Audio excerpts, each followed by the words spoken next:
Olá, meus queridos amados irmãos do Cristo, seja bem-vindo à nossa liturgia diária em família.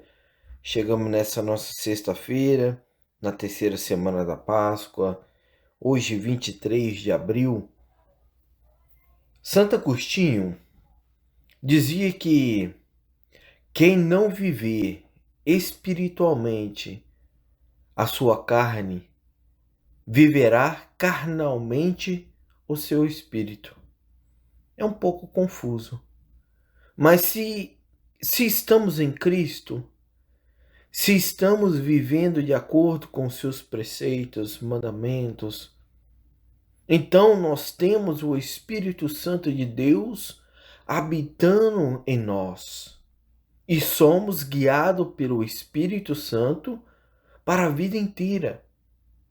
Assim, nós rejeitamos todas as ofertas do mal, todas as comidas que o mundo nos oferece para nos afastarmos de Deus.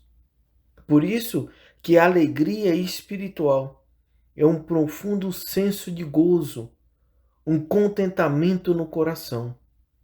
É felicidade, é um espírito tranquilo.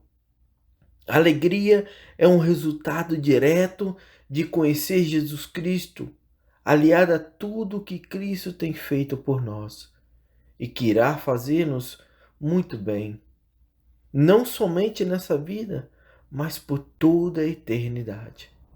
Devemos aprender, sim, devemos aprender a viver espiritualmente, sempre, sempre, na força do Espírito, na plenitude do Espírito Santo, todos os dias, em todos os modos, todo o nosso modo carnal de viver. Ou acabaremos então vivendo de modo carnal a forma espiritual. Mas se não somos guiados pelo Espírito Santo, então nós não somos de Cristo.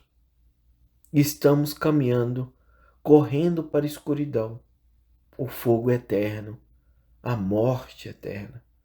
Então, a sentença condenadora está sobre a nossa vida. É a escolha nossa. Aonde queremos viver? Se nós queremos viver na luz ou se nós queremos viver na escuridão, ou se queremos viver espiritualmente a nossa carne, ou se queremos viver carnalmente no espírito. Ainda há tempo de nós nos arrependermos, de nós sairmos da situação na qual nos encontramos, de abandonar este mundo e parar de atender à vontade da carne. E começamos a viver espiritualmente a nossa carne para que alcançamos a salvação, para que não haja nenhuma condenação pairando sobre a nossa vida.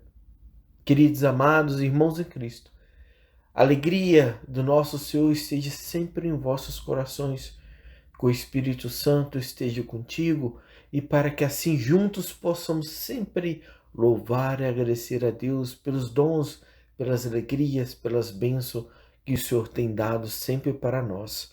E assim, neste momento, queremos agradecer mais uma vez a cada um de vocês.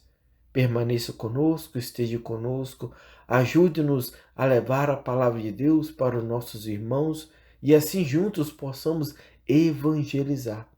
Neste momento das nossas orações, possamos então olhar para a cruz de Cristo. Senhor, Pai amado, como é bom, Senhor Deus, conversar com o Senhor. Como é bom, Pai amado, nós dialogarmos contigo, de ter a certeza de que nós somos ouvidos, de que nós somos atendidos, pelos méritos totalmente seu, Pai.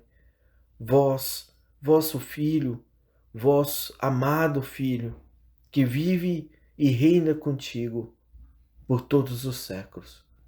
Assim, Pai amado, vos pedimos em nome do vosso Filho Jesus Cristo, que vive e reina em nossos corações, hoje e sempre. Amém. Primeira leitura. Leitura dos Atos dos Apóstolos. Naqueles dias, Saulo só respirava ameaças e morte contra os discípulos do Senhor. Ele apresentou-se ao sumo sacerdote e pediu-lhe cartas de recomendação para as sinagogas de Damasco, a fim de levar presos para Jerusalém os homens e mulheres que encontrasse seguindo o caminho. Durante a viagem, quando já estava perto de Damasco, Saulo de repente viu-se cercado por uma luz que vinha do céu. Caindo por terra, ele ouviu uma voz que lhe dizia: Saulo, Saulo, por que me persegues? Saulo perguntou: Quem és tu, Senhor? A voz respondeu: Eu sou Jesus, a quem tu estás perseguindo. Agora levanta-te, entra na cidade e ali te será dito o que deves fazer. Os homens que acompanhavam Saulo ficaram mudos de espanto, porque ouviam a voz, mas não via ninguém. Saulo levantou-se do chão e abriu os olhos, mas não conseguia ver nada. Então pegaram nele pela mão e levaram-no para Damasco. Saulo ficou 3 dias sem poder ver, e não comeu nem bebeu. Em Damasco havia um discípulo chamado Ananias. O Senhor o chamou numa visão: Ananias. E Ananias respondeu: Aqui estou, Senhor. O Senhor lhe disse: Levanta-te, vai à rua que se chama Direita e procura na casa de Judas por um homem de Tarso chamado Saulo. Ele está rezando. E uma visão, Saulo contemplou um homem chamado Ananias entrando e impondo-lhes as mãos para que recuperasse a vista. Ananias respondeu: Senhor, já ouvi muitos falaram destes homens e o mal que ele fez aos teus fiéis que estão em Jerusalém. E aqui em Damasco ele tem plenos poderes, recebidos dos sumos sacerdotes, para prender todos os que invocam o teu nome. Mas o Senhor disse a Ananias: Vai, porque esse homem é um instrumento que escolhi para anunciar o meu nome aos pagãos, aos reis e ao povo de Israel. Eu vou mostrar-lhe quando ele deve sofrer por minha causa. Então Ananias saiu, entrou na casa e impôs as mãos sobre Saulo, dizendo: Saulo, meu irmão, o Senhor Jesus que te apareceu quando vinhas no caminho, ele me mandou aqui para tu recuperes a vista e fiqueis cheio do Espírito Santo. Imediatamente caíram dos olhos de Saulo como que escamas e ele recuperou a vista. Em seguida, Saulo levantou-se e foi batizado. Tendo tomado o alimento, sentiu-se reconfortado. Saulo passou alguns dias com os discípulos de Damasco e logo começou a pregar nas sinagogas, afirmando que Jesus é o Filho de Deus. Palavra do Senhor, graças a Deus. Salmo responsorial, Salmo 116. Ide por todo o mundo, a todos pregai o Evangelho. Ide por todo o mundo, a todos pregai o Evangelho. Cantai louvores ao Senhor, todas as gentes, povos todos, festejai-o. Ide por todo o mundo, a todos pregai o Evangelho. Pois, comprovando é o seu amor para conosco, para sempre ele é fiel. Ide por todo o mundo, a todos pregai o Evangelho. O Senhor esteja convosco, Ele está no meio de nós, proclamação do Evangelho de Jesus Cristo segundo João. Glória a vós, Senhor. Naquele tempo, os judeus discutiam entre si, dizendo: Como é que ele pode dar a sua carne a comer? Então Jesus disse: em verdade vos digo, se não comerdes a carne do Filho do Homem e não beberdes o seu sangue, não tereis a vida em vós. Quem come a minha carne e bebe o meu sangue tem a vida eterna, e eu o ressuscitarei no último dia. porque a minha carne é verdadeira comida e o meu sangue é verdadeira bebida. Quem come a minha carne e bebe o meu sangue, permanece em mim e eu nele. Como o Pai que vive, me enviou, e eu vivo por causa do Pai. Assim o que me come viverá por causa de mim. Este é o pão que desceu do céu. Não é como aquele que vossos pais comeram. Eles morreram. Aqueles que comem este pão viverá para sempre. Assim falou Jesus ensinando na sinagoga em Cafarnaum. Palavra da salvação, glória a vós, Senhor. Queridos irmãos, louvado seja o nosso Jesus Cristo, para sempre seja louvado. Hoje a nossa reflexão, nessa sexta-feira, 23 de abril, a missão é de Deus. E como missão é de Deus, Deus confia em nós. Deus, então, ele coloca a missão dele em nossas mãos. Por isso, temos que estar atento ao seu chamado, a saber como seremos útil ao seu chamado.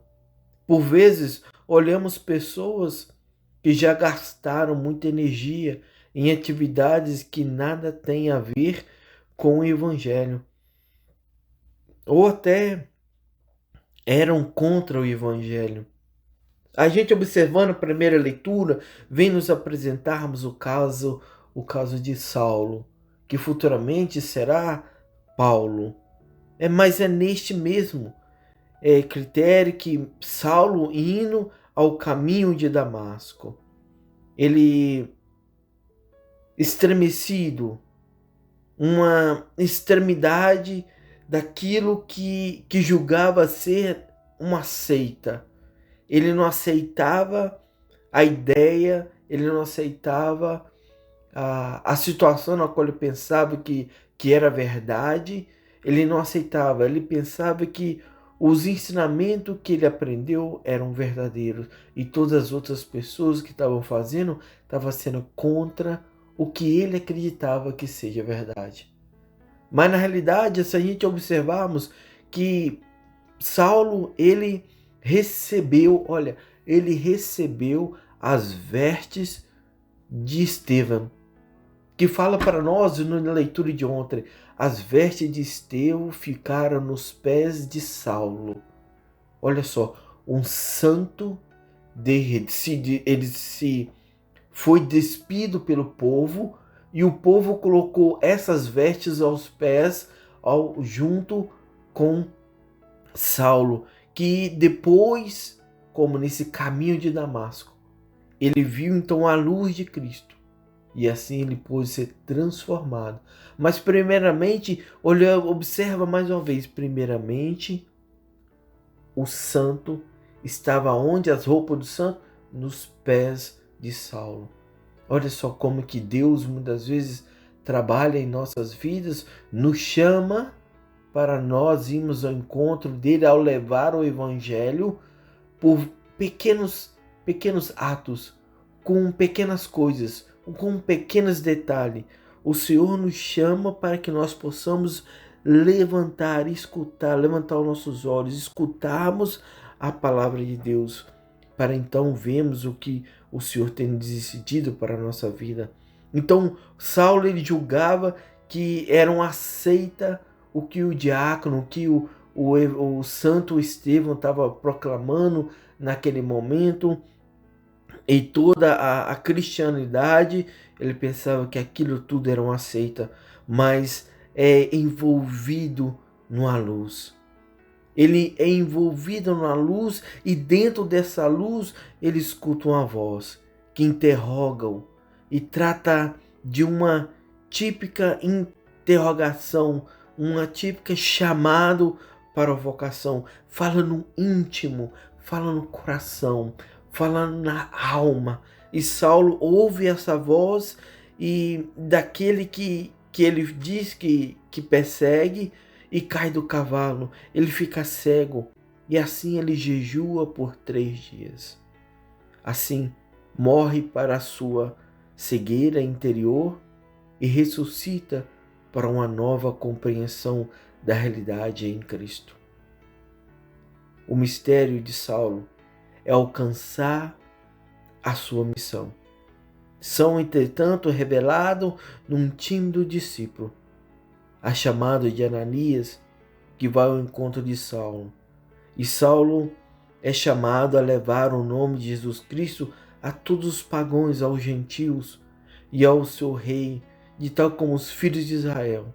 Não se podia se dizer um conteúdo de missão, da paixão de Saulo, que depois se tornasse Paulo. De fato, poucos dias depois, Saulo então ele começa a sua surpreendente missão, proclamando o Filho de Deus, aquele Jesus cujo nome de poucos antes escandecia, era perseguido perseguia os seus discípulos, e aquela humanidade que será sacrificada, mas especialmente por causa da Eucaristia.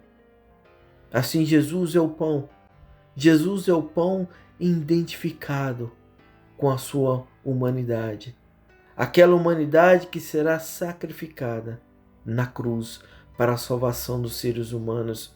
O homem deixará de ser filho do pecado para se tornar-se filho da luz.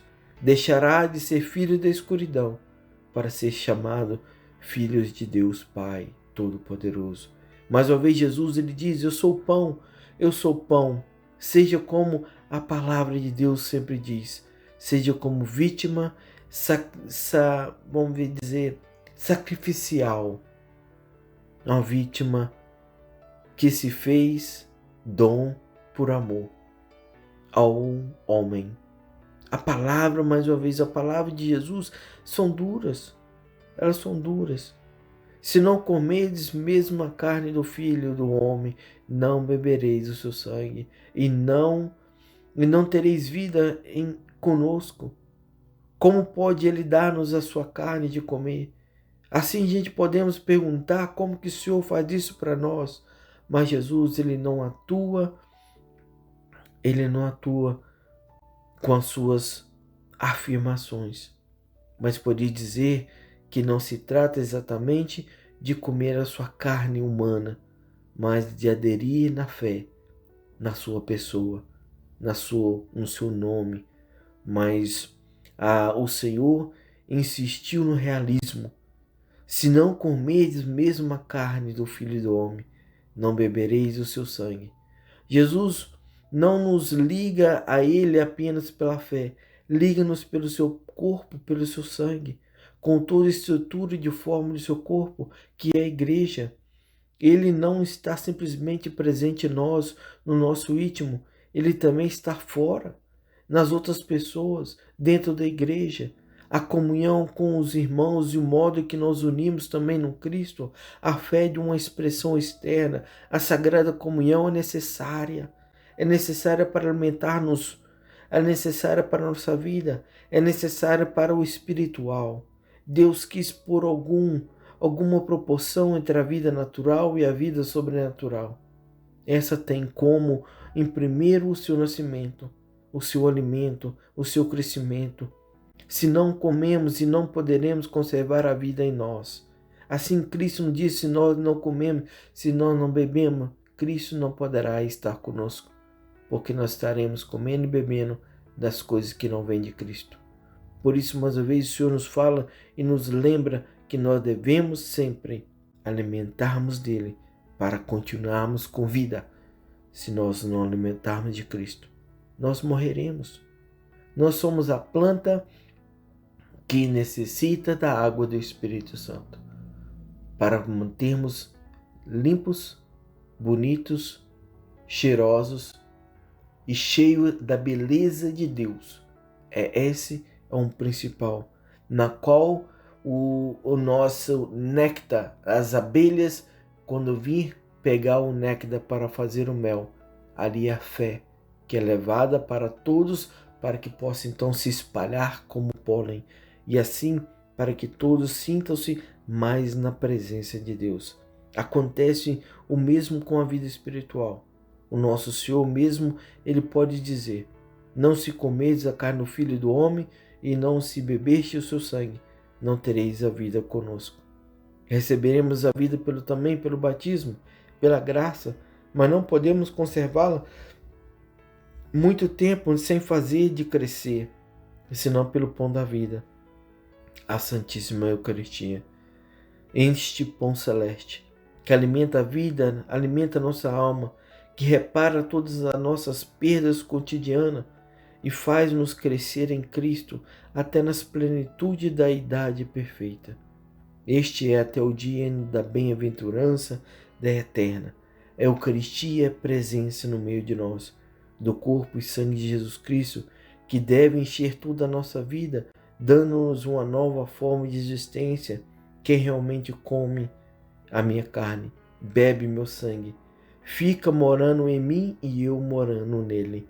A Eucaristia é o máximo do sacramento da união com Cristo entre nós. Nos edificamos na caridade como indivíduo, como comunidade.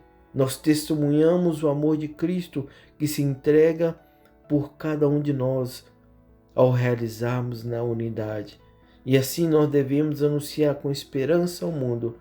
A Eucaristia reflete tudo isso que nós somos e o que vivemos.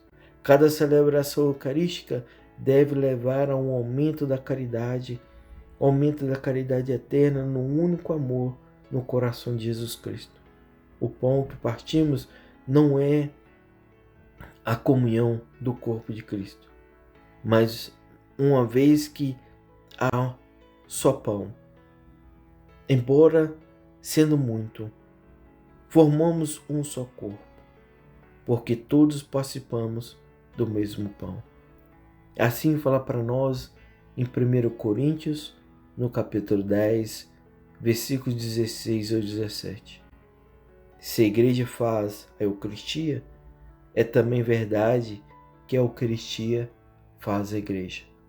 Queridos amados, nós estamos sedentos e assim não perca as esperanças.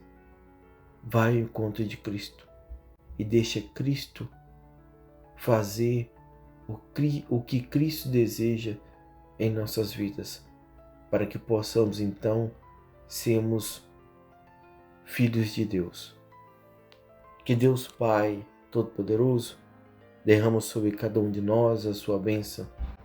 Em nome do Pai, do Filho e do Espírito Santo. Amém.